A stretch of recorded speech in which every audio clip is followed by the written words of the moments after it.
إن الحمد لله نحمده ونستعينه ونستغفره ونعوذ بالله من شرور أنفسنا ومن سيئات أعمالنا. من يهده الله فلا مضل له ومن يضلل فلا هادي له، وأشهد أن لا إله إلا الله وحده لا شريك له، وأشهد أن محمدا عبده ورسوله.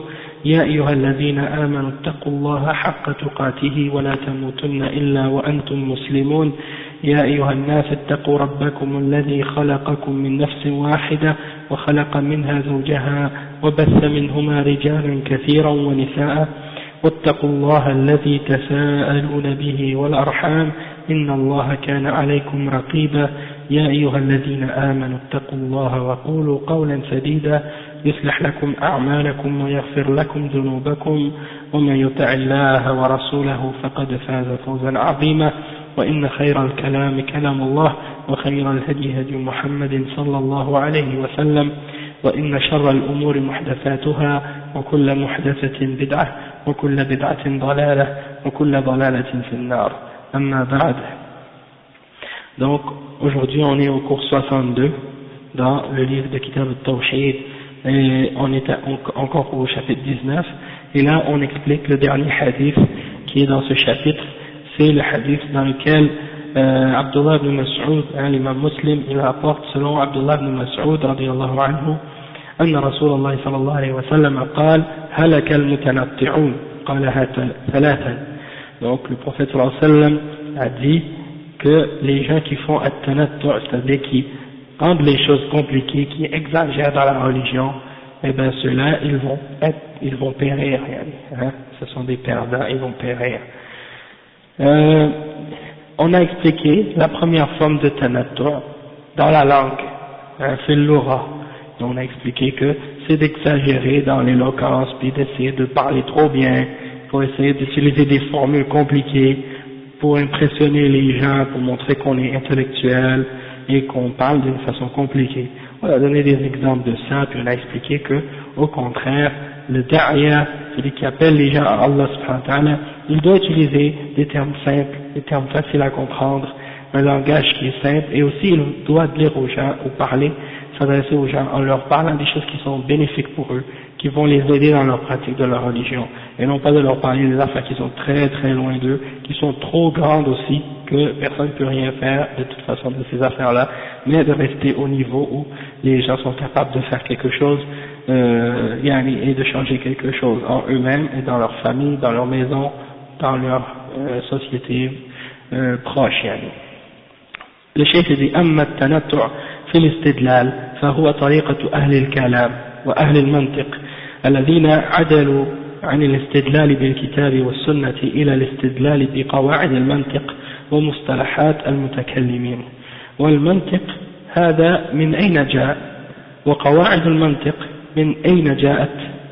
جاءت من اليونان، استجلبوها واستعملوها في الإسلام، وتركوا الاستدلال بالكتاب والسنة، وقالوا إن الاستدلال السمعية لا تفيد اليقين، وإنما الذي يفيد اليقين الأدلة العقلية بزعمهم، وبذلك هلكوا. والواجب أن يكون الاستدلال بالأدلة الشرعية من الكتاب والسنة وإجماع المسلمين والقياس الصحيح كما عليه علماء أهل السنة والجماعة.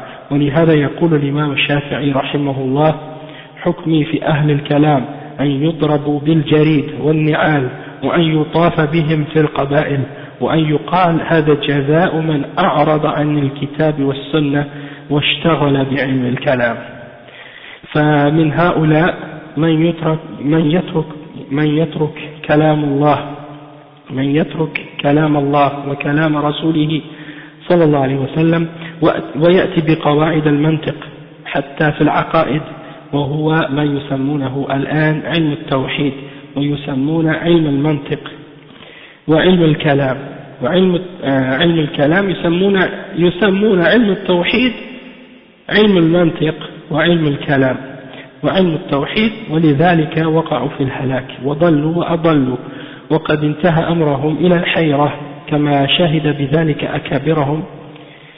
أكابرهم، وبعضهم عند الوفاة أشهد الحاضرين بأنه مات وهو لا يعرف شيئا، مع أنه أفنى عمره في علم الكلام والجدل والمنطق. هذا مآل المتنطعين والعياذ بالله. شهادتهم على أنفسهم موجودة، مما يدل على صدق قول رسول الله صلى الله عليه وسلم هلك المتنطعون. Donc le cheikh maintenant il explique une autre forme d'exagération puis de complication des choses dans la religion, c'est l'exemple de ceux qui ont fait at-tanattu' dans la façon d'essayer d'amener les preuves de la religion, dans la religion, pour essayer de prouver ou de défendre certaines croyances ou certains principes. Donc c'est les gens qui ont utilisé qu'est-ce qu'on appelle ilm al-kalam ou ilm al-mantiq, c'est-à-dire ilm al-kalam, si on le traduit littéralement, ilm al-kalam ou ahl al-kalam, ça veut dire les gens de la parole, hein, ou la science de la parole, mais en réalité ça n'a pas rapport avec nécessairement avec la parole. Ça, c'est, si on veut, on peut l'expliquer comme étant, c'est des principes de logique grecque, hein, qu'ils ont essayé d'établir et d'appliquer à la religion et à la croyance musulmane. Et le mantiq, c'est, disons, la logique grecque aussi, hein, la logique d'Aristote et des trucs de ce genre. Ils ont essayé d'appliquer ça à la religion. Et disons qu'ils ont laissé de côté le Coran et la Sunna, et puis ils ont dit on va utiliser ces principes de logique grecque pour essayer d'établir les preuves au sujet de notre croyance islamique. Et donc ils ont mis de côté les textes du Coran et de la Sunna, et ils ont utilisé ces termes de ilm al-kalam, comme on l'appelle. Puis au sujet de l'origine du terme al-kalam, il y a des ulama qui ont dit que ils l'appelaient al-kalam parce que ces gens-là, c'est comme des philosophes, donc ils parlent beaucoup, hein, ils débattent, ils argumentent, ils discutent. Il y en a qui ont donné cette explication-là, il y en a d'autres qui ont dit d'autres explications à ce sujet-là. Toutefois, moi je suis arrivé à une certaine conclusion, mais je ne sais pas si c'est la bonne, mais c'est ce que j'ai analysé parce que quand j'étais au collège, j'ai fait des cours de philosophie. Puis dans la philosophie, on a appris, il y a un terme que les philosophes utilisent en grec.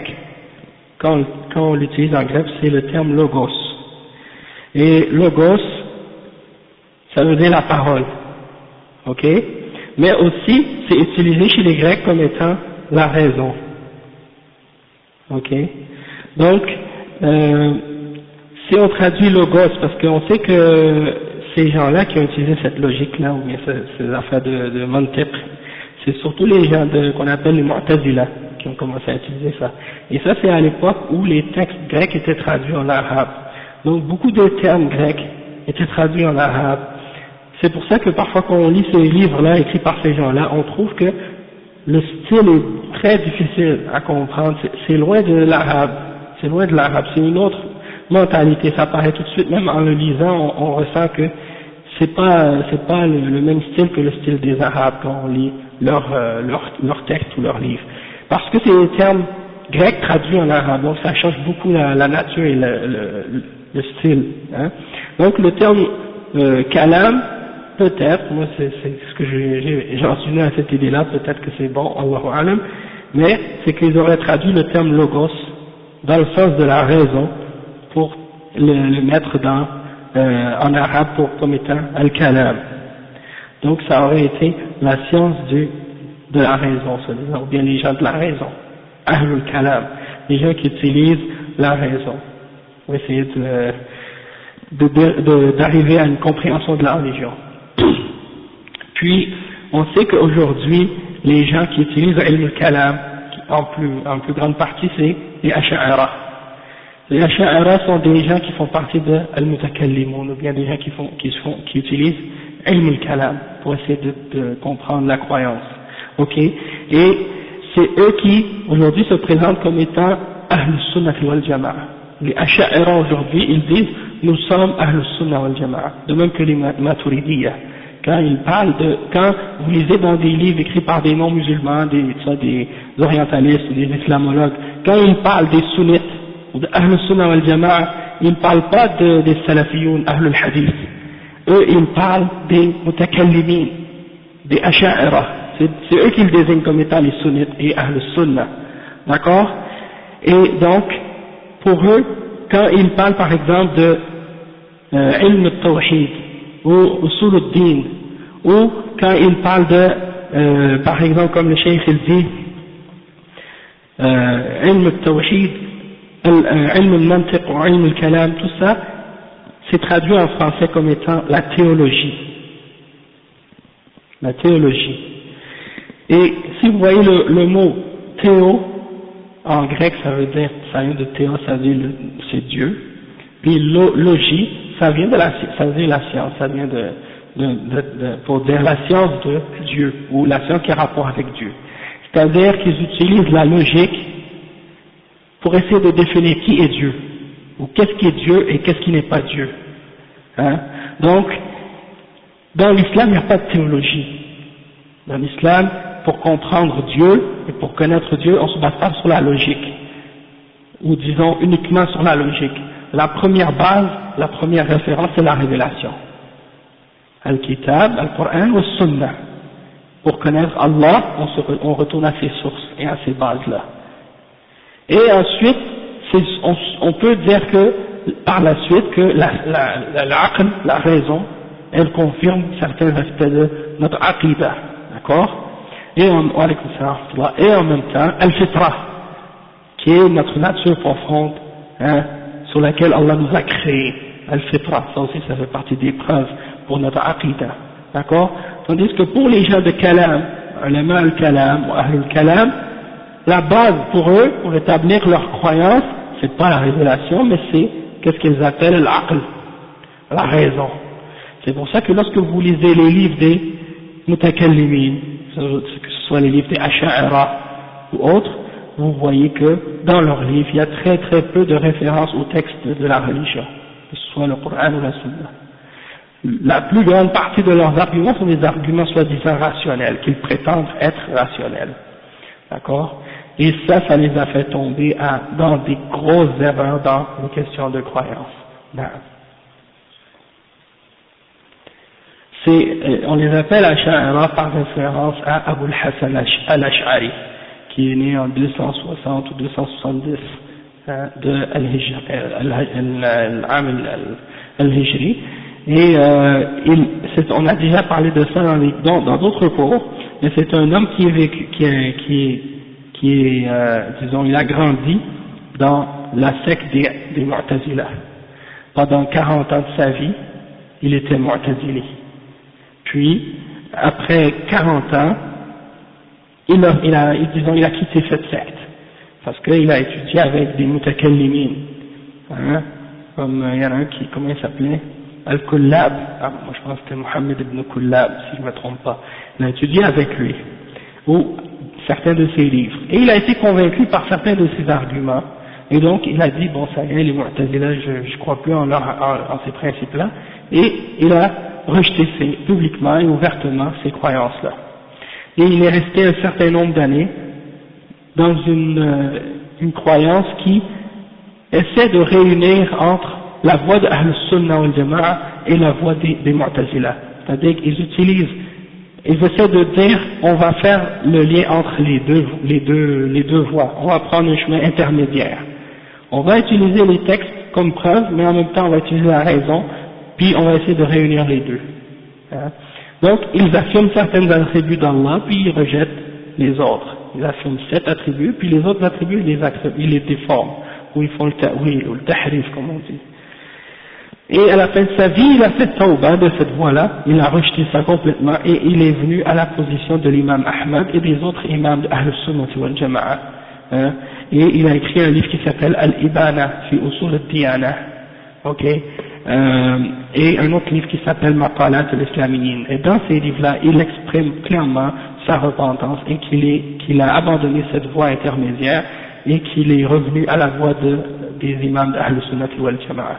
C'est pour ça que les ulama d'Ahl-Sunnah ont dit, comme Ibn Taymiyyah par exemple, il a dit, ceux qui se réfèrent à l'imam al-Ash'ari en se référant à son livre Al-Ibana, dans ce cas-là, ils font partie de Ahl-Sunnah wal Jama'a.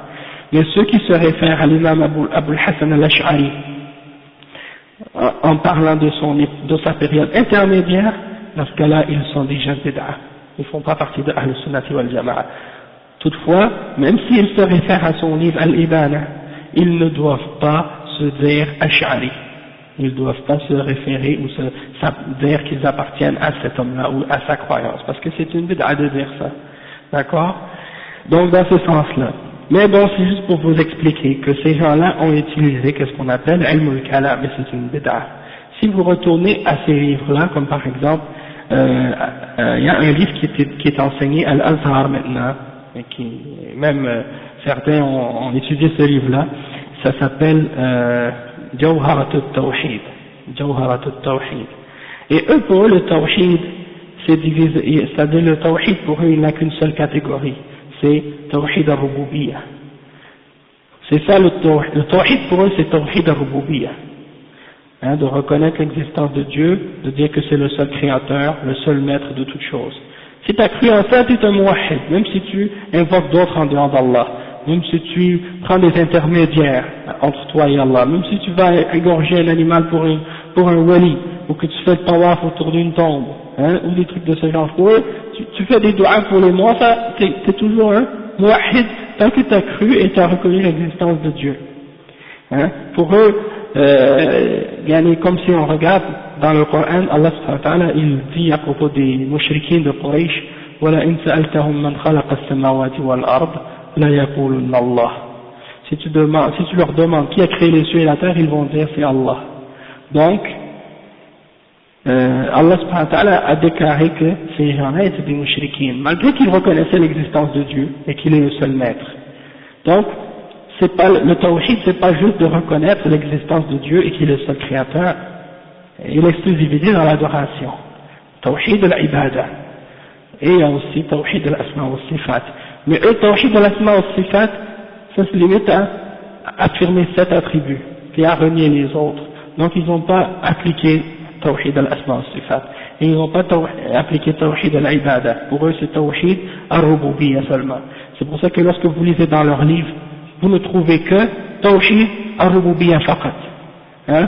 Donc c'est pour ça, ils appellent ça ilm al-Tawhid alors qu'ils n'ont pas compris le Tawhid, ils ne connaissent pas le Tawhid. C'est pour ça que lorsque vous lisez les livres des contemporains qui suivent cette voie-là, eh bien vous trouvez que ils passent à côté du Tawhid. Ils vont faire par exemple, sur un livre sur l'islam, ils vont faire peut-être 10 pages sur la foi en Allah, puis après tu vois les chapitres de la prière 50 pages, puis après zakat 30 pages. Donc c'est-à-dire que pour eux le tawhid c'est très petit, hein, mais ça n'a pas beaucoup d'importance. Tandis que les autres piliers de l'islam, ils mettent beaucoup d'importance dessus. Alors qu'en réalité, si ton tawhid il est pas propre, il est pas clair, et que tu fais la prière, le jeûne, le hajj, que tu paies la zakat et tous les autres aspects de l'islam, Allah ne va rien accepter de tes actions. Parce que ton tawhid il n'est pas établi comme il faut et fermement sur la vérité. D'accord? Donc c'est pour ça le cheikh il explique ici et il dit que ces gens-là, ils ont appelé qu'est-ce qu'on appelle ilm al-tawhid ou ilm al-usul ou ilm al-usul al-din ou des choses comme ça, alors qu'en réalité ça n'a rien à voir avec le tawhid. Comme les gens qui parlent de la théologie, vous allez voir maintenant ici, si vous allez étudier en théologie, vous voyez, c'est des affaires de philosophie, ça n'a rien à voir avec l'islam.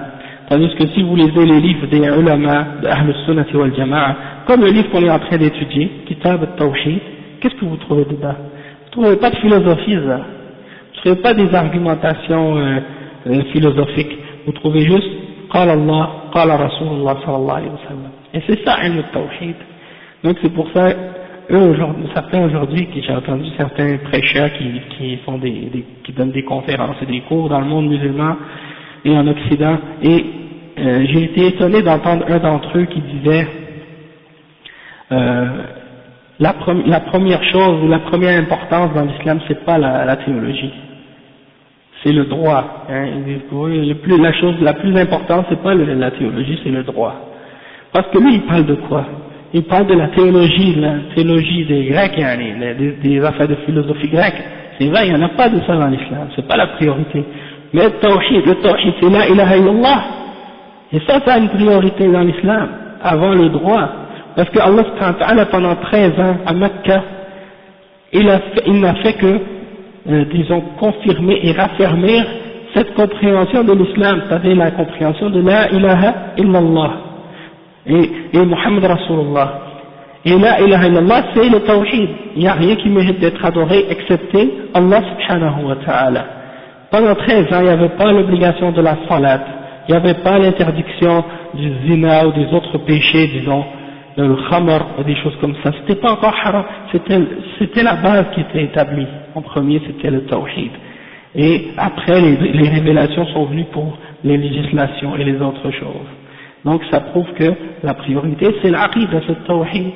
Et on a étudié souvent dans l'autre chapitre précédent que Mu'adh ibn Jabal, quand il est allé au Yémen, la première chose que le prophète sallallahu alayhi wa sallam lui a dit, فَلْيَكُنْ أَوَّلَ مَا تَدْعُوهُمْ إِلَيْهِ شَهَادَةُ أَن لَا إِلَهَ إِلَّا اللَّهِ, que la première chose à laquelle tu les appelles soit qu'ils témoignent de la ilaha illallah, ou an yuwahhidullah, ou qu'ils unifient Allah subhanahu wa ta'ala, c'est-à-dire dans l'adoration, parce que c'était des gens du livre, des juifs et des chrétiens, ils savent que, ils disent Dieu est unique, mais dans l'adoration, ils contredisent cette prétention-là. C'est-à-dire, dans leurs paroles, ils disent oui, il y a un seul Dieu, mais dans l'application et dans la pratique, ils adorent d'autres que Dieu, et d'autres avec Dieu. Donc, ils n'ont pas compris la ilaha illallah. C'est pour ça qu'ils devaient leur expliquer. Ils les appelaient à la ilaha illallah. Donc, il ne doit pas y avoir chez le musulman, chez celui qui se prétend être croyant, de contradiction dans son tawhid entre sa croyance et sa pratique. Il faut que son tawhid soit en parfait accord dans ses paroles, dans sa croyance et dans son application du tawhid. Et qu'est-ce qu'on remarque aujourd'hui? La contradiction chez beaucoup de gens qui se disent musulmans, dans leur croyance ou dans leur prétention et dans leur application de la religion, parce qu'ils font beaucoup d'actes de shirk et d'idolâtrie. Ça montre qu'ils n'ont pas une compréhension correcte de la ilaha illallah. Donc le cheikh il dit que l'obligation, parce que certains d'entre ces gens-là de bid'a parmi les mutakallimin, ils ont dit que les preuves de la révélation ne peuvent pas ramener la certitude. Ce qui amène la certitude selon eux, c'est uniquement les preuves rationnelles, d'accord? Donc ils ont mis de côté les preuves des textes religieux. Et donc ils se sont perdus à cause de ça. Ils se sont perdus à cause de ça, ils se sont égarés.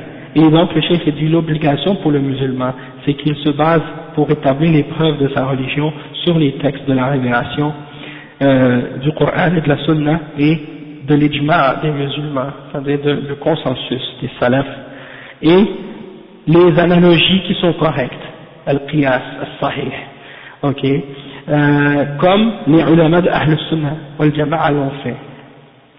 Et c'est pour ça que l'imam al-Shafi'i, rahimahullah, il disait, mon verdict au sujet des gens du kalam, des gens qui utilisent la logique grecque, c'est qu'on les frappe avec des palmes, des feuilles de palme et des sandales, avec les sandales, et qu'on les fasse se promener à travers les villages et les tribus, et qu'on dise voici la punition de celui qui s'est détourné du livre d'Allah et de la Sunna et qui s'est préoccupé de la philosophie grecque ou des trucs de ilm al-kalam.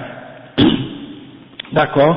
Donc, alhamdulillah, les ulama ont toujours blâmé et rejeté qu'est-ce qu'on appelle ilm al-kalam. D'accord?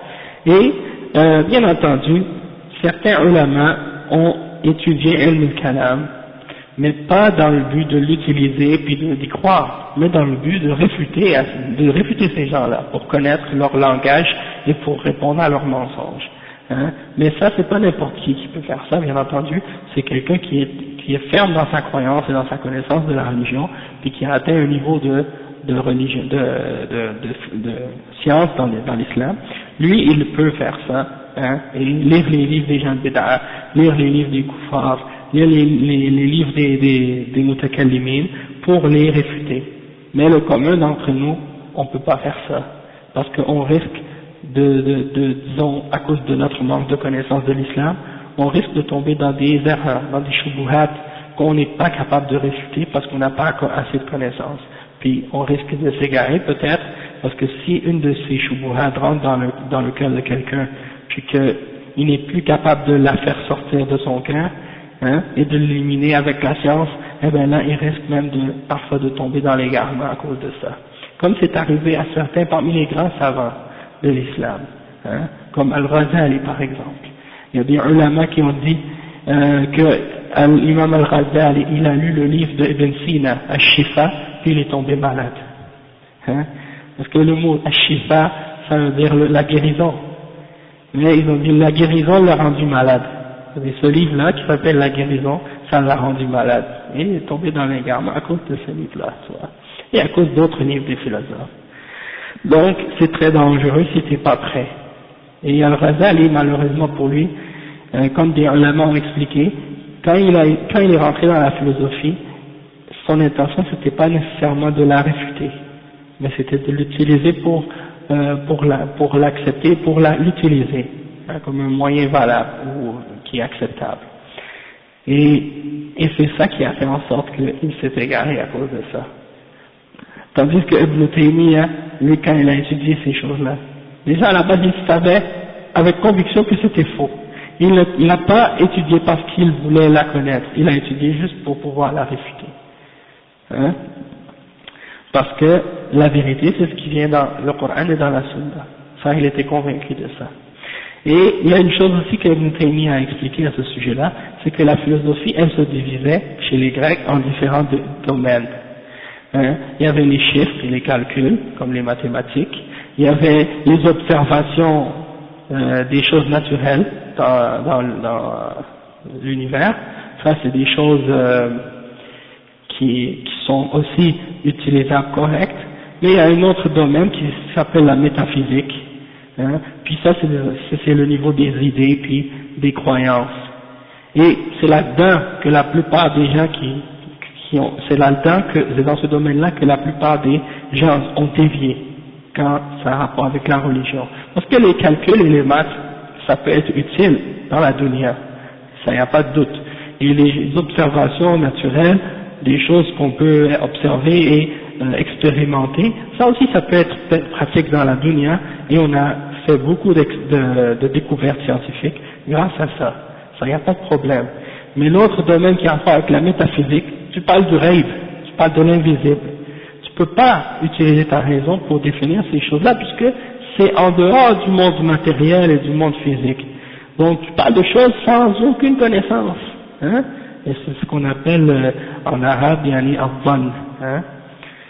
Inna al-dhann la yughni min al-haqqi shay'a.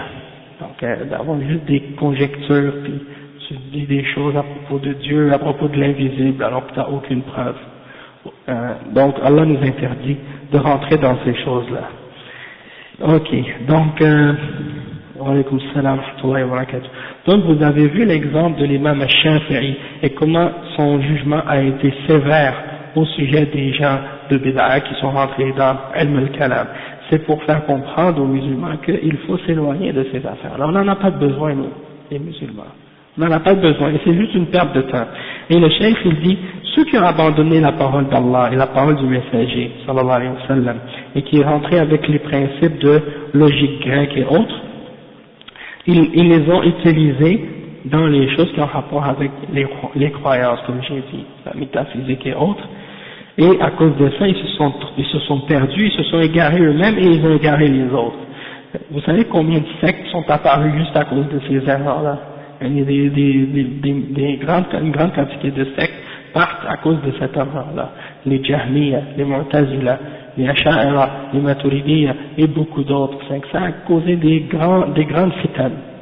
Et il paraît même que certains, par exemple, lorsqu'on leur a demandé de traduire les livres grecs et de les mettre en arabe, certains parmi ces traducteurs-là, ils se sont objectés, ils ont dit tu devrais pas leur traduire, on ne devrait pas leur traduire ces livres-là, parce qu'ils vont avoir des connaissances, et ça pourrait comme les aider dans certaines choses. Ils ont dit c'est pas grave, traduis-leur ces livres-là, parce que chaque fois que ces livres sont rentrés dans un peuple, ça les a, bousillés, ça les a complètement déviés, puis ils se sont divisés entre eux, puis ils se sont égarés. Donc c'était comme pour dire, allez, traduis-les pour qu'ils puissent s'égarer avec ça. Et aujourd'hui, il y a un groupe de musulmans qui regardent en Occident maintenant, qui se disent nous on est des musulmans occidentaux et on veut s'intégrer en Occident, et ils essaient de justifier qu'ils ont des origines, pas des origines, mais ils ont des liens avec disons la Renaissance et l'époque moderne occidentale, l'histoire moderne occidentale, parce qu'ils disent qu'ils ont eu un apport à la civilisation occidentale moderne, parce qu'ils disent que c'est grâce aux musulmans soi-disant que tout le bagage gréco-romain a été protégé ou préservé et transmis à l'Europe durant la Renaissance. Et donc, durant le Moyen-Âge, puis la Renaissance par la suite, en Espagne, en Andalousie. Et donc, ils disent, regardez maintenant, ça c'est la preuve que nous les musulmans, on a, disons comment le terme qu'il a utilisé, on a, contribué, oui, quelque chose comme ça. Pardon, il disait ça, on a contribué à l'essor scientifique, puis à tout ce qui s'est passé en Europe par la suite. Et donc pour eux c'est quelque chose de bien. Mais comme je vous ai dit, comme je vous ai expliqué, puis comme les ulama ont expliqué, ces sciences grecques là qui ont rapport avec la métaphysique puis ces autres affaires là, au contraire ça n'a pas été un bien pour les musulmans, mais ça a été un mal. Et ça a fait tomber beaucoup de musulmans dans l'égarement et dans l'erreur sur le niveau des sciences. Et il y en a qui aujourd'hui vénèrent ou exaltent et glorifient certains philosophes, alors que certains d'entre eux n'étaient même pas des musulmans. Comme Ibn Sina, par exemple, Avicenne, qu'ils appellent Avicenne. C'était un Qirmiti, de la secte des Qaramita, parmi les sectes Batiniya. Hein? Ibn Utaymin, il a parlé de lui, il a dit que Ibn Taymiyyah a déclaré kafir, de même que Ibn Qayyim. Et il a dit que c'est pas permis pour les musulmans d'appeler leurs écoles, ou d'appeler leur librairie ou autre chose par ce nom-là. Parce que c'est comme si tu glorifies un kafir, et donc c'est pas permis. Mais il y en a qui regardent juste le côté de la dunya, puis ils prennent pas en considération le désordre et la corruption de la aqidah de cet individu-là. La même chose pour Al-Farabi et d'autres. Et la même chose que Ibn Rushd aussi, qui avait beaucoup d'erreurs dans ses idées philosophiques et autres. Il y a des ulama qui ont écrit là-dessus à l'époque actuelle. Mais les occidentaux mettent de l'importance sur ces personnages-là pour que les musulmans se réfèrent à ceux-là et laissent de côté les ulama de l'islam. Comme ça, disons, ça leur donne un lien disons une logique commune avec soi-disant les musulmans. Et puis ils peuvent par la suite utiliser ça pour égarer le reste des musulmans par la suite, parce que c'est un point de repère ou un point en commun qu'ils ont, puisque c'est la même philosophie sur laquelle ils se basent. Alors, c'est un problème que ces gens-là utilisent, parce que pour nous, l'Espagne et l'Andalousie, c'est pas le point de référence dans notre religion et dans notre compréhension de l'islam. Ils disent, à cette époque-là, il y avait des dialogues entre les juifs, les chrétiens et les musulmans, et ils vivaient en paix, et ils échangeaient des idées entre eux. Ça, c'est pas notre référence. Notre référence, c'est le prophète Mohammed sallallahu alayhi wa sallam et les sahaba, et les salaf salih, et comment eux, ils agissaient envers les juifs et les chrétiens, c'est ça notre référence. C'est pas l'époque, qu'est-ce qui s'est passé, combien de centaines d'années après. Et la preuve que c'était pas ça notre référence, c'est que regardez juste après qu'est-ce qui s'est passé en Andalousie. Eh bien, il y a eu la chute de l'empire il y a eu la chute de l'Andalousie à cette période-là, en 1492, hein, où les chrétiens, Isabelle et le roi Ferdinand, ils ont déclaré la guerre aux musulmans, puis ils ont repris l'Espagne, ils ont chassé tous les musulmans de là-bas, hein, puis ils ont rétabli le christianisme en Espagne. Et donc c'est pour vous dire que lorsque les musulmans se sont divisés et qu'ils ont suivi toutes sortes de bid'a, toutes sortes de philosophies étrangères, et qu'ils ont commencé à s'attacher à la dunya, Allah subhanahu wa ta'ala les a humiliés et il les a chassés, justement, il les a fait perdre tout ce qu'ils avaient gagné. Hein. Après 800 ans de présence dans cet endroit-là, Allah subhanahu wa ta'ala les a fait sortir. Donc c'est pour ça que Omar ibn al-Khattab radiyallahu anhu il disait نحن قوم أعزنا الله بالإسلام فلما ابتغينا العلم في غير الإسلام أذلنا الله. On est un peuple à qui Allah a donné la fierté et l'honneur par l'islam. Et chaque fois qu'on va chercher l'honneur et la fierté en autre que l'islam, Allah va nous humilier. Et c'est ça ce qui nous est arrivé. D'accord? Donc c'est pour nous dire que si on veut cette gloire ou cette soi-disant gloire perdue, c'est pas en retournant à d'autres choses qu'au Coran et à la Sunna et à la compréhension des salaf salih de notre religion.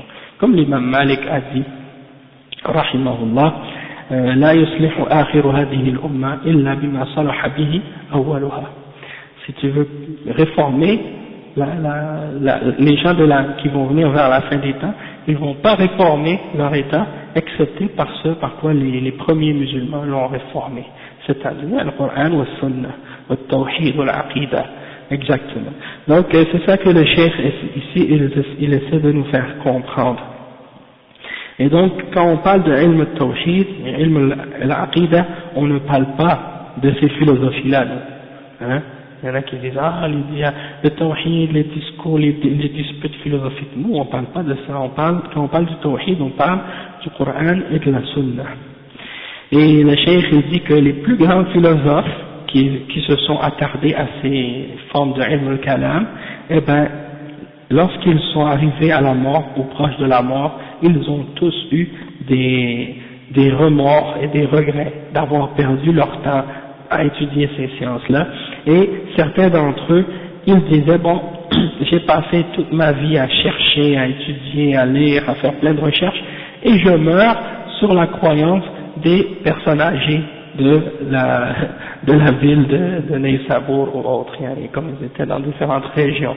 C'est pour dire, il y a même des poèmes que certains d'entre eux ont écrits, bon je les ai pas mémorisés, mais c'est pour dire que qu'est-ce qu'ils expriment, c'est que j'ai fait le tour de toutes les universités dans le monde, et j'ai étudié, j'ai fait des recherches, et qu'est-ce que j'ai vu? Seulement des gens confus, des gens qui sont, disons, dans toutes sortes de contradictions et de doutes, et donc à la fin de leur vie, ils meurent comme s'ils n'avaient rien appris durant toute leur vie.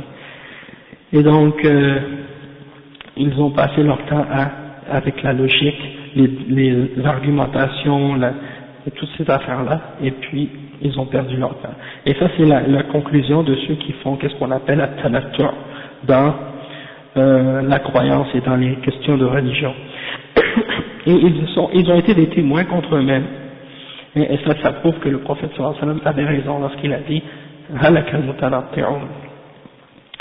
أما التنطع في العبادة فهو كما سلف، وهو أن يزيد الإنسان في العبادة على حد المشروع، وهذه رهبانية النصارى.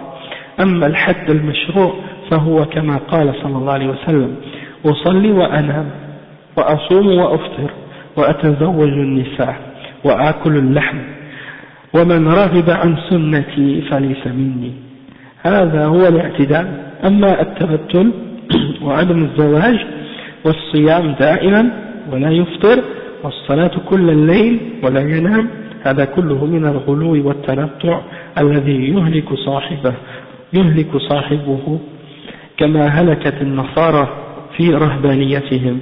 والنبي صلى الله عليه وسلم حذر من الغلو وحذر من رهبانية النصارى وأمر بالاعتدال والتوسط، وقال: هذا الدين متين ولن يشاد الدين أحد إلا غلبه، فاتقوا الله ما استطعتم واسمعوا وأطيعوا. وقال صلى الله عليه وسلم: إن المنبت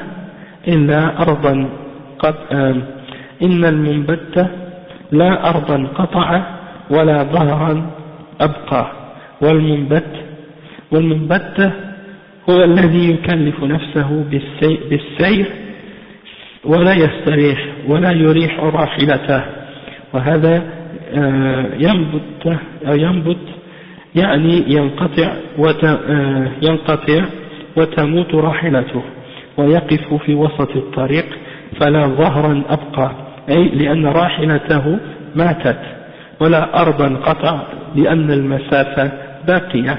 أما لو أخذ الطريق على مراحل شيئا فشيئا وأراح نفسه وأراح راحلته لقطع الطريق وبلغ المقصود ولهذا قال صلى الله عليه وسلم أو غلو فيه برفق أو غلو فيه برفق قال صلى الله عليه وسلم أو غلو فيه برفق. Donc فالحاصل أن التنطع في العبادة هو الزيادة فيها عن حد المشروع والمطلوب أن الإنسان يتوسط في العبادة من غير زيادة ومن غير نقصان. Ok, là le chef maintenant il explique التنطع dans qu'est-ce qu'on appelle l'adoration et il explique que ça veut dire que l'être humain ou l'individu il exagère, il rajoute plus qu'il dépasse la limite établie par Allah subhanahu wa ta'ala et par le prophète sallallahu alayhi wa sallam dans l'adoration. Et il donne comme exemple de ça les moines ou les gens qui vont dans les monastères parmi les chrétiens. Hein? Il dit que ça fait partie des exemples d'extrémisme ou d'exagération dans la religion. Comme le prophète sallallahu alayhi wa sallam a expliqué, parce que ces gens-là qui vont dans les monastères, ils vont là-bas soi-disant pour faire des prières, pour adorer, pour jeûner, etc. Et ils lisent là-dedans, ils étudient, ils ne sortent jamais. Hein? Ils ne sortent jamais et puis ils s'enferment dans ces lieux-là pour adorer Dieu toute leur vie. Ils se marient pas, hein? Ils n'ont pas de femme, etc. Donc ça c'est une forme d'extrémisme parce que Dieu n'a pas demandé ça déjà. Le cheikh il dit que le prophète sallallahu alayhi wa sallam lui il a dit aux gens qui voulaient faire ça parmi les musulmans, moi des fois je prie, des fois je jeûne, des fois des fois je prie, des fois je dors, c'est-à-dire je passe pas toute mes nuits à prier toute la nuit au complet. Des fois je jeûne, des fois je brise mon jeûne et je marie et j'épouse des femmes et je mange de la viande, je me prive pas de ces choses-là qui sont halal, d'accord? Et donc ça veut dire il a dit le prophète sallallahu alayhi wa sallam, celui qui s'écarte de mon exemple et de ma voie, eh ben il n'est pas de moi. Ça veut dire vous devez suivre mon exemple et pas essayer de tomber dans l'extrémisme et des choses de ce genre. Donc le cheikh il dit que ça c'est la modération dans la religion. Et en ce qui concerne le fait de dire moi je vais me priver des femmes et je ne veux pas me marier, hein, ou bien de dire je vais jeûner tout le temps, je ne vais pas manger, ou de dire je vais prier toutes les nuits, je ne vais jamais dormir, tout ça c'est de l'extrémisme. Tout ça c'est de l'extrémisme et ça rentre dans ce qu'on appelle at-tanattu'. Et si tu essaies de faire ça, tu vas te perdre, tu vas périr. Tu peux pas arriver à faire ça. Comme les chrétiens sont tombés dans des formes d'extrémisme à cause de ça. Hein, et le cheikh il dit que le prophète sallallahu alayhi wa sallam a dit cette religion-là elle est dure. Alors celui qui essaie de la rendre dure pour lui-même, hein, elle va prendre le dessus sur lui. Elle va l'écraser. Tu peux pas. Cette religion-là elle est dure. Donc si tu essaies de la rendre trop dure puis de te rendre la vie trop dure à cause de la religion, tu vas pas être capable de tenir. Cette religion-là, elle va avoir le dessus sur toi. Donc, il faut y aller doucement. Hein?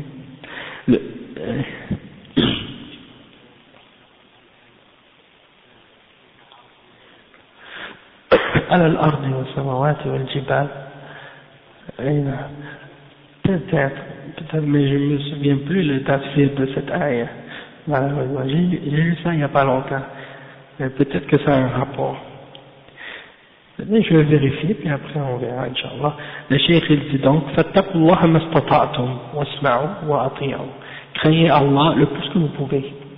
Vous savez qu'il y a un verset qu'on lit après, quand on commence le dars, on fait khutbatul haja. Allah subhanahu wa ta'ala il dit, فَاتَّقُوا اللَّهَ يَا أَيُّهَا الَّذِينَ آمَنُوا اتَّقُوا اللَّهَ حَقَّ تُقَاتِهِ. Craignez Allah comme il mérite d'être craint. Est-ce que quelqu'un est capable de craindre Allah comme il mérite d'être craint? Non, on n'est pas capable. Personne ne peut craindre Allah comme il mérite. Mais Allah subhanahu wa ta'ala, il explique ça en disant fattaqullaha mastata'tum. Craignez Allah le plus que vous pouvez. Et si tu crains Allah le plus que tu peux, alors tu vas craindre Allah comme il mérite d'être craint dans ton cœur. Hein? Parce que, bien entendu, personne n'est capable de craindre Allah comme il le mérite. Et si vous retournez au tafsir de ce verset-là, vous allez voir que c'est ça ce que les ulama ont expliqué à ce sujet-là. Et il donne l'exemple de celui qui fait un voyage, il voyage avec sa monture, soit un chameau ou autre, et il ne se repose pas en chemin, il veut lui aller jusqu'au bout. Même aujourd'hui, si tu as une voiture, tu veux faire un long voyage, tu pars avec ta voiture, tu roules, tu veux pas t'arrêter. Eh ben, tu risques de brûler le moteur ou de faire des problèmes, et là tu risques d'être pris en milieu du chemin. Donc le cheikh, c'est ça qu'il donne comme exemple. Comme dans ce hadith-là, il dit que Al-Mumbatta, c'est ça, c'est celui qui fait un long voyage puis qui s'arrête pas pour se reposer, ni pour reposer sa monture. Donc, il n'arrive pas à destination, puis il garde pas non plus sa monture. Sa monture, son animal, il meurt en chemin, et il meurt donc en plein milieu de la route. Il n'a pas fait, il s'arrête en plein milieu de la route, il n'est pas arrivé à destination. Donc c'est dans ce sens-là que ça c'est mauvais. Il faut y aller doucement dans la religion. Et donc c'est ça que le cheikh a expliqué au sujet de ce chapitre-là. Maintenant, le cheikh, il fait un résumé des points bénéfiques qu'on a pu tirer de tous ces hadiths et de ces choses qu'on a mentionnées dans ce chapitre. Et il a ramené 9 points à ce sujet-là. Donc on va faire un résumé rapide de ça, puis on commence le prochain chapitre. On va faire peut-être l'introduction, Inch'Allah. Le cheikh il dit فالحاصل ونبين هنا ما يستفاد من هذه الأحاديث باختصار. المسألة الأولى التحذير من الغلو في مدحه صلى الله عليه وسلم لأن ذلك يؤدي إلى الشرك كما أدى بالنصارى إلى الشرك. Le premier point, c'est que Allah nous avertit d'exagérer au sujet de la glorification du prophète sallallahu alayhi wa sallam. On ne doit pas exagérer dans la glorification qu'on fait du prophète sallallahu alayhi wa sallam, parce que si on exagère dans la glorification du prophète sallallahu alayhi wa sallam, ça peut nous amener à tomber dans l'idolâtrie et dans le shirk, comme les chrétiens sont tombés dans le shirk avec la glorification de Jésus, au point de faire de lui une divinité, un Dieu. Et donc ils ont commencé à l'adorer par la suite. Ça c'est une forme de rouleau, d'extrémisme. المسألة الثانية فيه الرد على أصحاب المدائح النبوية التي غلوا فيها في حقه صلى الله عليه وسلم كصاحب البردة وغيره. Le deuxième point, il y a dans ces hadiths-là la réfutation de ceux qui font les mada'ih, ce qu'on appelle al-mada'ih, c'est-à-dire les glorifications du prophète sallallahu alayhi wa sallam, et c'est des glorifications des fois dans lesquelles il y a des exagérations au sujet du prophète sallallahu alayhi wa sallam qui font tomber quelqu'un dans le shirk à ce sujet-là, comme par exemple celui qui a écrit Al-Burda, d'autres livres de ce genre. Wa alaykum salam wa rahmatullahi wa barakatuh. المسألة الثالثة فيه النهي عن التشبه بالنصارى لقوله صلى الله عليه وسلم كما أطرت النصارى ابن مريم ومن الغلو في حقه صلى الله عليه وسلم إحياء المولد كل سنة لأن النصارى يحيون المولد بالنسبة للمسيح عليه السلام على رأس كل سنة في تاريخهم. فبعض المسلمين تشبه بالنصارى وأحدث المولد في الإسلام بعد مضي القرون المفضلة، لأن المولد ليس له ذكر في القرون المفضلة كلها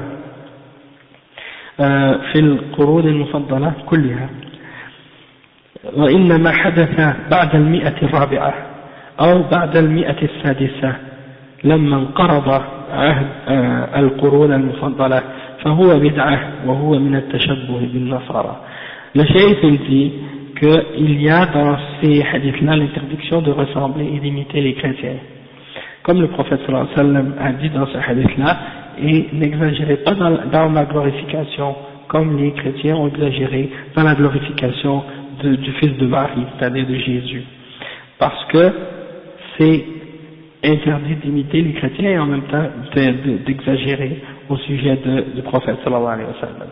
Il dit que parmi les formes d'exagération qui ont été inventées à propos du prophète Muhammad sallallahu alayhi wa sallam, il y a le fait de célébrer à chaque année la naissance du prophète Mohammed sallallahu alayhi wa sallam. Ça fait partie des innovations dans la religion, ça fait partie des bid'ah.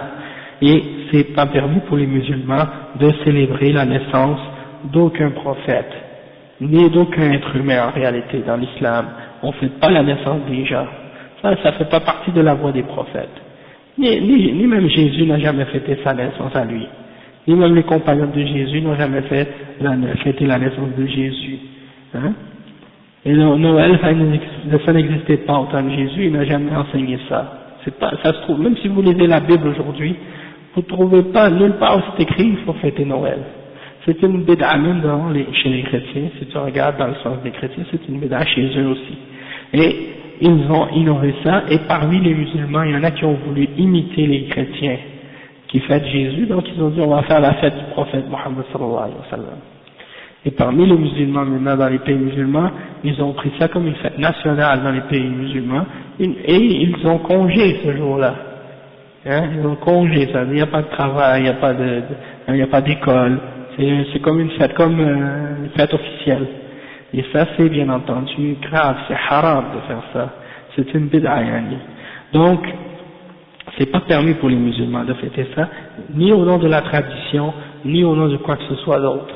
Pas parce que c'est dans notre pays, il y a des musulmans qui disent ça. Une fois j'ai parlé avec un musulman, j'ai dit ça c'est haram. Il m'a dit mais chez nous on le fait, dans notre pays on fait ça. En voulant dire ok, dans certains pays musulmans ils le font pas, ça c'est leur choix, mais nous on le fait dans notre pays. Est-ce que l'islam c'est comme ça? L'islam ça se réfère pas, et ça n'a pas rapport avec un pays ou un autre, ça a rapport avec les textes de la religion. Et une des raisons pourquoi les musulmans on est divisés, puis on reste divisés, puis on a de la difficulté à s'unir, c'est parce qu'on ne retourne pas à nos références. Si on ne retourne pas à nos références, comment on peut s'unir? C'est impossible. Mais Allah subhanahu wa ta'ala dit فَإِن تَنَزَعْتُمْ فِي شَيْءٍ فَرُدُّوهُ إِلَى اللَّهِ وَالرَّسُولِ إِن كُنتُمْ تُؤْمِنُونَ بِاللَّهِ وَالْيَوْمِ الْآخِرِ. Donc si on retourne à nos références, au Coran et à la Sunna, on va pouvoir régler nos divergences et nos différences. Mais tant qu'on reste chacun sur nos positions qui sont en contradiction avec l'islam, ben on ne pourra jamais régler nos divergences. Et donc le cheikh il dit que les musulmans qui ont inventé cette bid'a, ils ont suivi l'exemple des chrétiens, et ça s'est pas produit pendant les 3 premiers siècles de l'islam, ça s'est produit environ 400 ans après le prophète sallallahu alayhi wa sallam, ou même 600 ans, certains ont dit 600 ans après le barakallahu fik, après la naissance du prophète sallallahu alayhi wa sallam, ou après le hijra. Donc c'est pour dire que ça n'a rien à voir avec l'islam, et que ça n'a rien à voir avec l'exemple des salaf salih, mais c'est quelque chose qui a été une innovation. Et c'est pour ça que vous ne trouvez pas dans les livres des ulama, des salaf, aucune mention de cette bid'a, parce qu'elle n'existait pas. C'est aussi simple que ça. Et il y en a parmi les mubtadi'a aujourd'hui qui essaient de justifier que soi-disant ce serait correct de le faire en disant que il y a certains savants qui sont nés après le 6e siècle qui l'auraient approuvé de cette bid'a. Hein? Mais même s'ils auraient approuvé de cette bid'a et que c'est des gens qui sont nés après le 6e siècle, est-ce que c'est une référence? Leur approbation n'est pas une ijma', elle n'est pas acceptée dans l'islam si les salafs les ont contredits et qu'ils ont interdit des innovations. Donc on ne peut pas essayer d'utiliser un savant qui est né en l'an 900 de l'année de l'Hégire pour dire ah lui il était d'accord donc ça veut dire que c'est correct. Subhanallah, c'est un savant qui est né 900 ans après le prophète sallallahu alayhi wa sallam. Tous les sahaba, les tabi'in et les tabi'in, ils l'ont pas fait. Est-ce que ce savant-là qui est né 900 ans après le prophète sallallahu alayhi wa sallam, il est meilleur que les sahaba et les tabi'in et les tabi'in? Hein, ça c'est une chose, celui qui dit ça, il n'a pas de raison. Yani. Le cheikh dit ensuite, al-mas'alatu rabi'a, fihi mashru'iyya مدحه صلى الله عليه وسلم بصفاته الكريمة عبد الله ورسوله والداعي إلى الله وبلغ البلاغ المبين وجاهد في الله حق جهاده كل هذا من صفاته صلى الله عليه وسلم فذكره طيب. Le cheikh il dit qu'il y a dans ça la preuve qu'il est permis de glorifier le prophète sallallahu alayhi wa sallam dans les limites de ses caractéristiques nobles. Si tu te limites à mentionner ces caractéristiques nobles que Allah subhanahu wa ta'ala à mentionner à son sujet, comme de faire le fait de dire qu'il est Abdullah, un serviteur d'Allah, un esclave d'Allah, ou de dire qu'il est Rasulullah, ça aussi c'est permis, ou de dire que c'est celui qui appelle à Allah, ou celui qui a transmis le message d'Allah clairement, ou qui a lutté dans la cause d'Allah d'une lutte véridique ou d'un djihad véridique. Tout ça c'est des bonnes caractéristiques du prophète sallallahu alayhi wa sallam, et de le mentionner est quelque chose de bien. Non. Ça on va revenir à ça, parce que si tu veux que je t'explique ça aujourd'hui, on va pas finir avant 9h ce soir. Donc on va reparler du djihad, Inch'Allah. المسألة الخامسة يستفاد من ذلك كمال شفقته صلى الله عليه وسلم على أمته وأنه حذرها من الإطراء في حقه صلى الله عليه وسلم وحذرها من الغلو وحذرها من التنطع.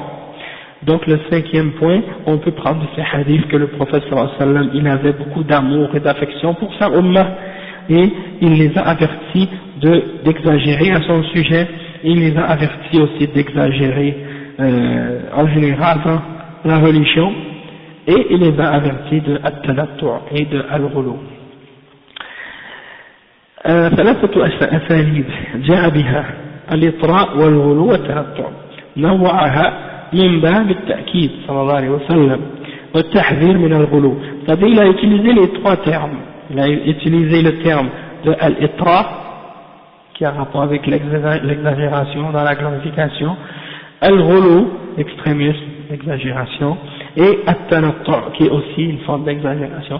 Donc il a utilisé plusieurs façons, plusieurs termes pour exprimer le même principe et la même idée, que c'est interdit dans l'islam d'exagérer et de dépasser les limites établies par Allah subhanahu wa ta'ala. D'accord? Après il y a al-mas'alatu as-sadisa fihi man naha an shay'in فإنه يذكر البديل الصالح عنه إن كان له بديل، فإنه صلى الله عليه وسلم لما نهاهم عن الإطراء قال إنما أنا عبد فقولوا عبد الله ورسوله وهذا البديل الصالح. Le prophète sallallahu alayhi wa sallam, il nous a montré dans ce hadith-là, comme le cheikh il dit que il y a la preuve qu'il est interdit d'exagérer dans la glorification du prophète sallallahu alayhi wa sallam, mais il y a aussi la mention de l'alternative, c'est-à-dire ok tu peux pas exagérer dans la glorification du prophète sallallahu alayhi wa sallam, mais il y a une bonne alternative à ça, c'est de mentionner ses caractéristiques qui sont vraies et son droit, comme par exemple de dire qu'il est Abdullah et de dire qu'il est Rasulullah. Ça c'est des bonnes alternatives. Et donc le cheikh il dit que ça c'est la preuve que on peut mentionner quand on parle des bonnes alternatives à quelque chose de haram si il y a une alternative. D'accord? Ça ne veut pas dire qu'il y a une badil ou une alternative pour tout. Et il y a des gens aujourd'hui, parmi les musulmans, ils veulent trouver une alternative à tout. Et ça c'est grave, tu vois. Mais en général, il y a une alternative. Sauf qu'il ne faut pas en inventer, essayer de rendre halal le haram. Comme il y en a qui disent, ah ben c'est quoi l'alternative à la musique? Ils ont dit, ben on va faire de la musique islamique. Donc ils veulent faire maintenant de la musique islamique. Donc c'est quoi l'alternative au théâtre? On va faire du théâtre islamique. C'est quoi l'alternative à la discothèque? On va faire une discothèque islamique. Donc il y en a qui font ça maintenant. A'udhu-billah. Et ça c'est grave en fait, parce que c'est des façons de mélanger le vrai et le faux, puis d'essayer de rendre halal ce qui est haram pour satisfaire les désirs des gens, puis suivre nos passions. Et ça c'est très dangereux.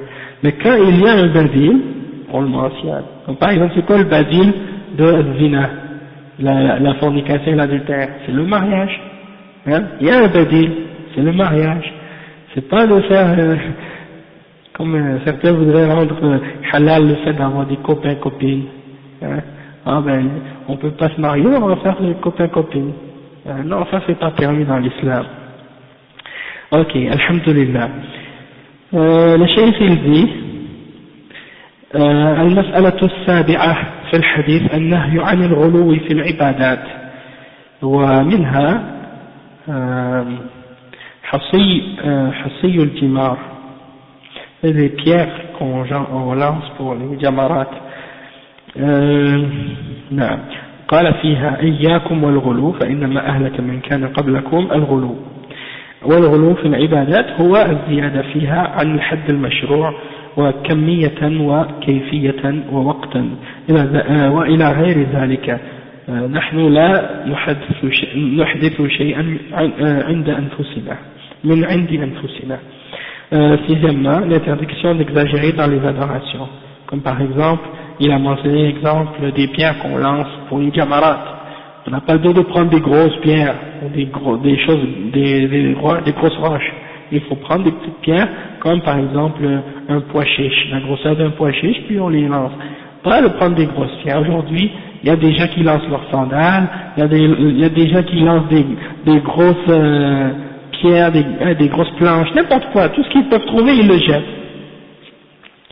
Hein, un gros morceau de bois. Ouais, il y a des gens qui sont allés faire le hajj, ils sont allés faire les jamarat, ils ont plein d'anecdotes à raconter à ce sujet-là, parce que des fois il y a des gens qui se font blesser à cause de ça, parce que les gens ils dépassent la limite et ils exagèrent, hein, et donc ça c'est pas permis dans l'islam de faire ça.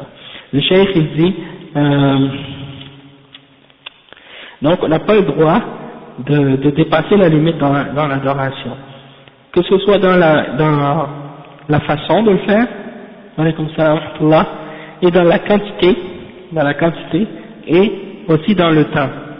On n'a pas le droit de dépasser la limite dans le comment, la quantité et dans le temps. Et aussi, donc on n'a pas le droit de rajouter rien dans la religion de nous-mêmes, de notre propre imagination dans la religion.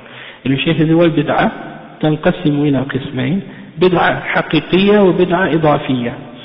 البدعة الحقيقية إذا أحدث شيء لا أصل له مثل المولد والتبرك بالآثار،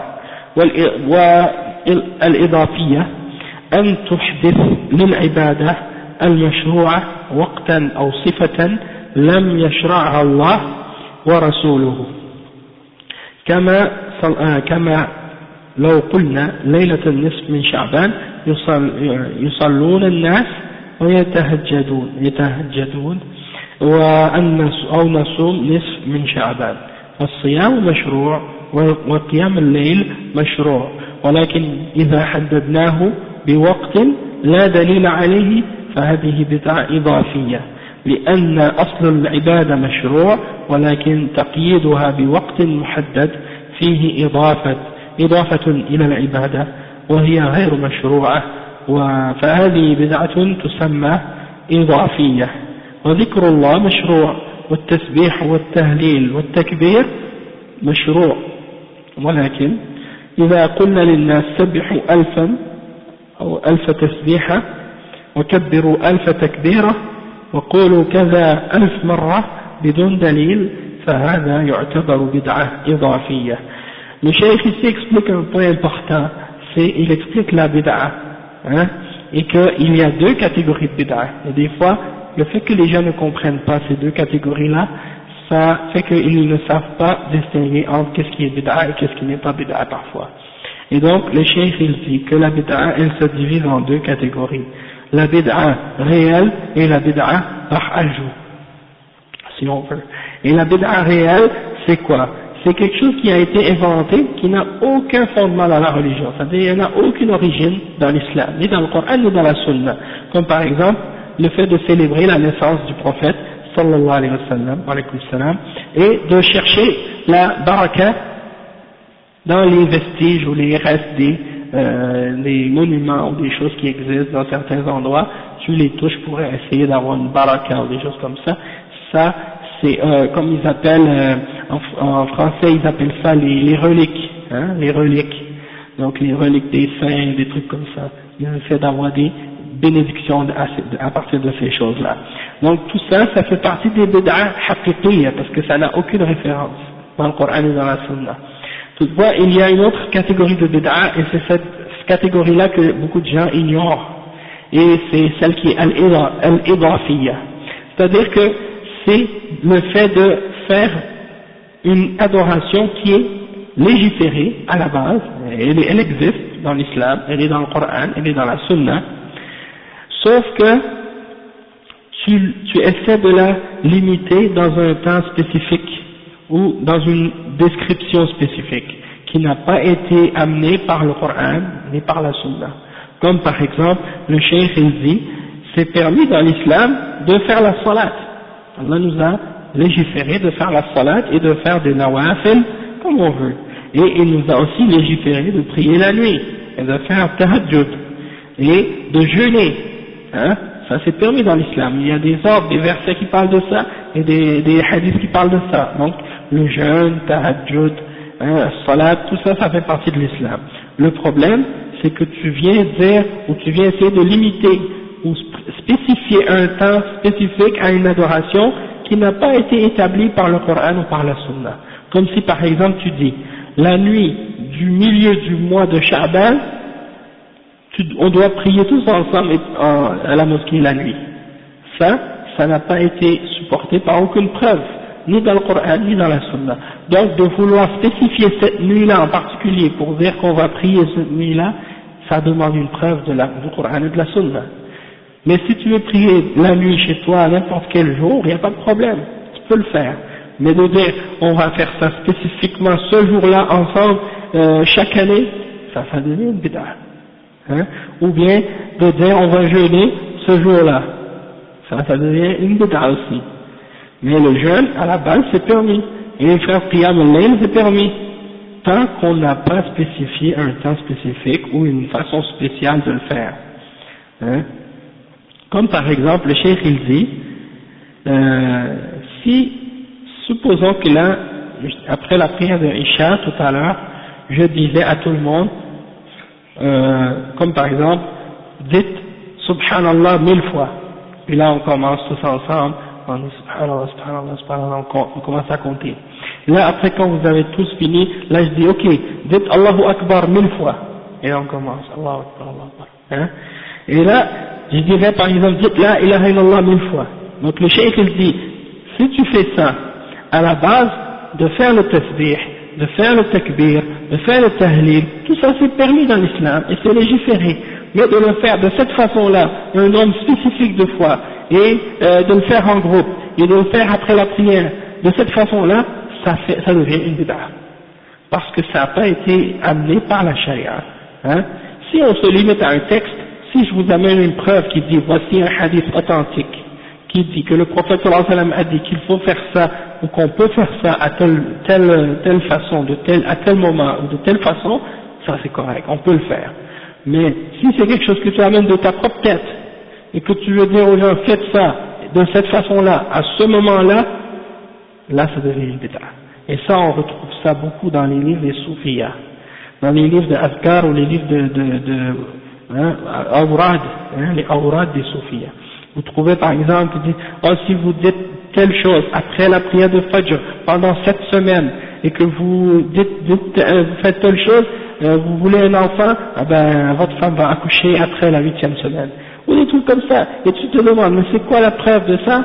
C'est leur cheikh qui a inventé ça. Aucune référence. Il a soi-disant eu un rêve ou une vision, puis il s'est basé là-dessus. Mais notre religion n'est pas basée sur les rêves des gens. Sinon, on n'aurait plus de religion aujourd'hui. Parce qu'il y en a qui font plein de cauchemars, là. Hein? Allah al-Musta'an. Ok. Le cheikh, il dit comme 8e point, Al-Mas'alatu al-Thamina, فيه التحذير من التنطع في الكلام والتنطع في الاستدلال والتنطع في العبادة وعرفنا بهذا يكون التنطع في الكلام والتنطع في الاستدلال والتنطع في العبادة. والمسألة التاسعة فيه تكرار النصيحة حتى ترسخ وتثبت، لأن النبي صلى الله عليه وسلم كرر قوله هلك المتنطعون هلك المتنطعون هلك المتنطعون، قالها 3 من أجل أن ترسخ هذه النصيحة وتثبت في قلوب السامعين والله أعلم. Donc la 8e et la 9e, la 8e c'est le fait d'avertir les gens contre l'extrémisme ou le fait de compliquer les choses dans la religion, soit dans la façon de parler, soit dans les façons les preuves de la religion en ce qui concerne la croyance et dans les adorations. On a donné des exemples de ça. C'est ça qu'on a expliqué hier et aujourd'hui. Donc on n'a pas besoin de détailler. Puis la neuvième chose, le neuvième point, c'est le fait de répéter le conseil, ou répéter le bon conseil, la nasiha. Le prophète sallallahu alayhi wa sallam dans ce hadith-là, il l'a dit 3 fois. Hein, les gens qui exagèrent, ils vont périr. Les gens qui exagèrent, ils vont périr. Les gens qui exagèrent dans la religion, ils vont périr. Donc c'est pour dire que le prophète sallallahu alayhi wa sallam, parfois, il répétait ce qu'il disait plusieurs fois pour que ça reste dans la tête des gens, dans le cœur des gens. Et donc il y a dans ça une preuve que c'est quelque chose de bien de répéter plusieurs fois la même chose parfois, si c'est dans le but que ça reste dans la compréhension et dans l'esprit des gens. Donc là, qu'est-ce qu'on va faire, Inch'Allah? On va commencer ou lire l'introduction du prochain chapitre, puis la semaine prochaine, on va rentrer dans l'explication. Aujourd'hui, on va juste lire le titre, puis expliquer le titre. Comme ça, on aura comme une petite introduction, puis la semaine prochaine, on va rentrer dans le chapitre de façon vraiment plus détaillée. Le cheikh, il dit Al-Bab al-Ashrun, le chapitre 20.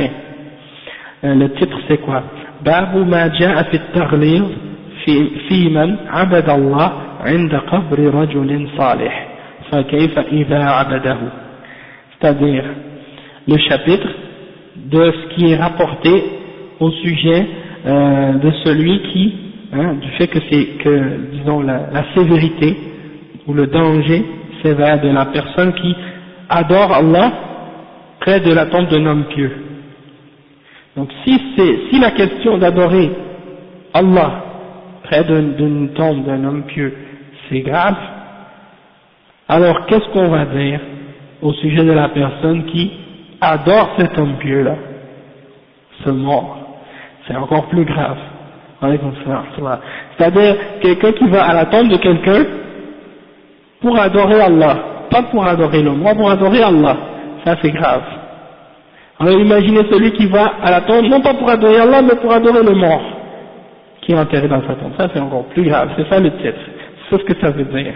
Le cheikh dit, قال المؤلف رحمه الله باب ما جاء في التغليظ في من عبد الله عند قبر رجل صالح فكيف إذا عبده. لما ذكر المؤلف رحمه الله في الباب الذي قبل هذا التحذير من الغلو في الصالحين وأنه سبب لكفر بني آدم وتركهم دينهم، ذكر في هذا الباب الغلو في قبورهم لأنه نوع من الغلو فيهم. والتغليظ معناه بيان شدة الأمر خلاف التسهيل أو التخفيف. فمن عبد الله عند قبر رجل صالح عبد الله بدعاء الله عند القبر رجاء الإجابة، يظن أن الدعاء في هذا المكان سبب للإجابة، أو بالصلاة يظن أن الصلاة عند القبر سبب للإجابة، أو الذبح عند القبر، وإن كان الفاعل يعبد الله بهذه العبادات ولكنه فعلها عند القبر رجاء أن تقبل، وأن العبادة عند القبر لها ميزة عن العبادة في مكان آخر، فهذا مبني على ظن فاسد، لأن القبور ليست مكانا للعبادة، وأن العبادة عندها وإن كانت خالصة لله فإنها سبب للشرك. ولهذا حذر النبي صلى الله عليه وسلم من العبادة عند القبور سدا للذريعة.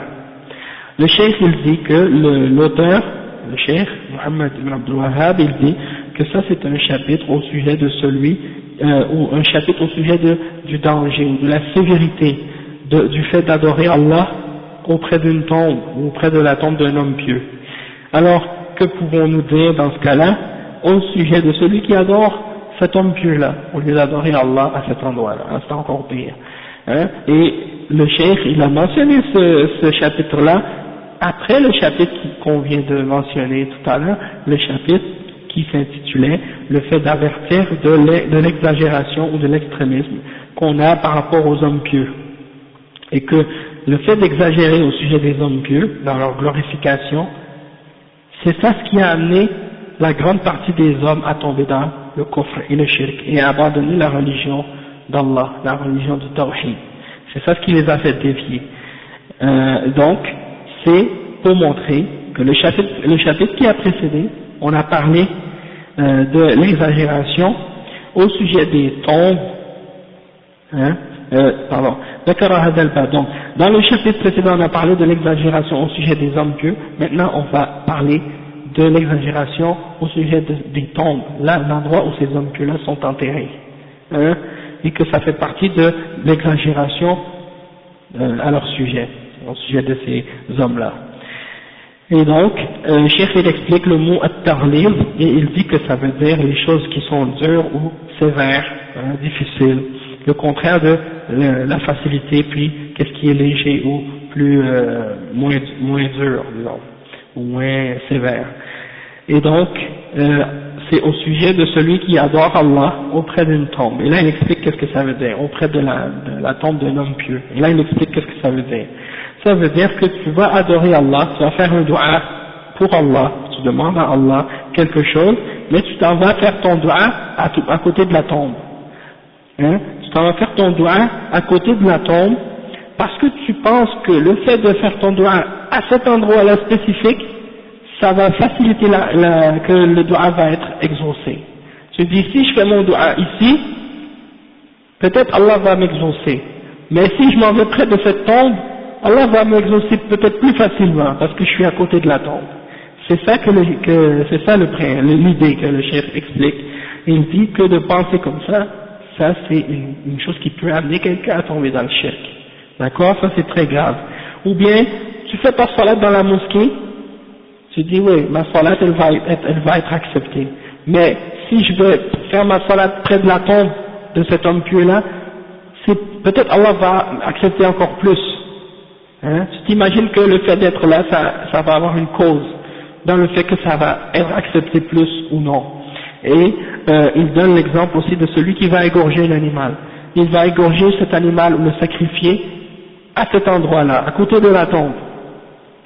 Il dit, je le sacrifie l'animal, pas pour le mort, pour Allah, subhanahu wa ta'ala. Mais si je le sacrifie à cet endroit-là, peut-être Allah va plus accepter que si je le fais ailleurs.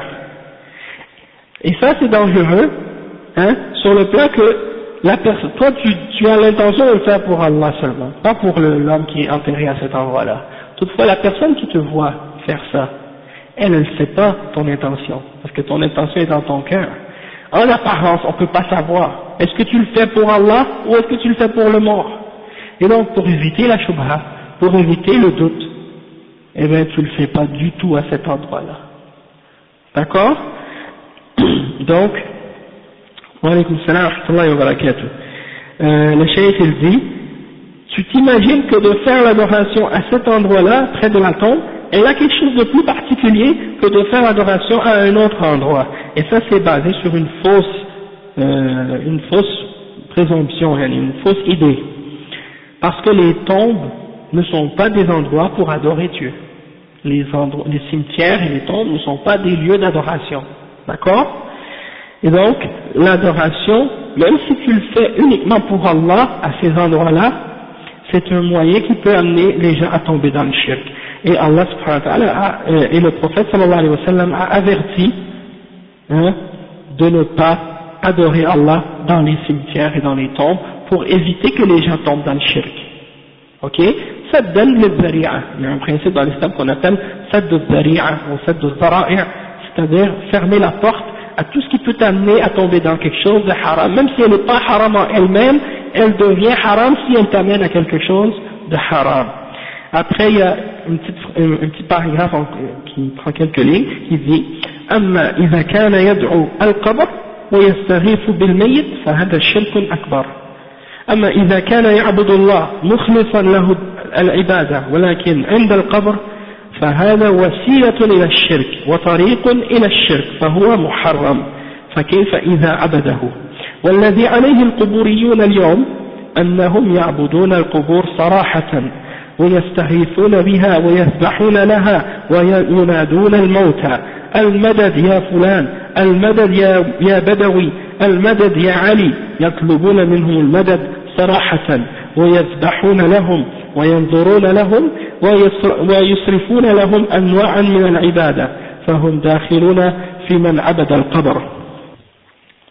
نعم. Donc on va expliquer le dernier petit passage que j'ai lu. Le cheikh il dit, donc on a vu que celui qui adore Allah seul, mais qui s'adresse uniquement à Allah, mais il le fait près de la tombe, ça amène les gens à tomber dans le shirk, mais c'est haram, c'est pas shirk en soi. Mais celui qui va à la tombe et qui invoque la tombe elle-même et qui cherche le secours de celui qui est enterré à cet endroit-là, directement, hein, et non pas à Allah, mais à cet être-là, ça c'est une forme de shirk majeur. Ça fait sortir quelqu'un de l'islam complètement, il devient mushrik, il n'est plus musulman s'il fait ça. Mais s'il adore Allah seul, hein, mais qu'il le fait, cette adoration-là, sa prière ou son dua, près de la tombe, ça c'est pas shirk, mais c'est un moyen qui peut faire tomber ou amener les gens à faire le shirk. Parce que les gens qui ne savent pas, que ce soit des enfants ou d'autres personnes qui n'ont pas compris la religion, qui ne connaissent pas la religion, ou qui ne connaissent pas ton intention, ils te voient faire ça, et qui voient plein de monde faire ça, et bien eux, dans leur tête, ça peut venir à leur idée qu'ils sont en train de faire ça pour les morts, et pour la tombe. Et donc, plus tard, ils grandissent, ils continuent à faire ça, et ils tombent dans le shirk, même si à la base, c'était pas l'intention de ce qu'ils faisaient à l'origine. Donc, c'est ça le danger. Donc, si ça c'est haram, de faire l'adoration près des cimetières ou près des tombes, alors que dire de celui qui adore les cimetières ou les morts qui sont dans le cimetière ou la tombe elle-même. Donc ça prouve que c'est haram et que c'est grave, c'est dangereux. Et ceux qui adorent les tombes aujourd'hui, parmi les gens qui vivent dans les pays musulmans aujourd'hui, eux, ils ne font pas juste aller prier Dieu près des tombes, ils adorent les tombes elles-mêmes et les gens qui sont enterrés dans ces tombes-là directement. Hein? Ils cherchent le secours de ces êtres-là et ils sacrifient pour eux les animaux et ils invoquent et ils appellent les morts directement. Ils les appellent en disant Al-Madad Ya Fulan, c'est-à-dire ils demandent le support et l'aide à ces gens-là. Ils disent aide-nous, oh Ali, hein, oh Badawi, ils les invoquent et ils leur demandent l'aide et ils crient au secours à ces êtres-là qui sont enterrés dans la terre. Et ça c'est sans aucun doute des formes de shirk. Ils font le tawaf, ils tournent autour de ces endroits-là, ils leur sacrifient des animaux et ils leur offrent toutes sortes de formes d'adoration et donc tout ça, ça fait partie d'adorer les tombes et donc ça c'est des formes de shirk majeures et donc c'est très dangereux ces choses-là. Donc on va s'arrêter ici aujourd'hui, Inch'Allah, puis on continuera la semaine prochaine, bi'idhnillah. سبحانك اللهم وبحمدك أشهد أن لا إله إلا أنت أستغفرك وأتوب إليه.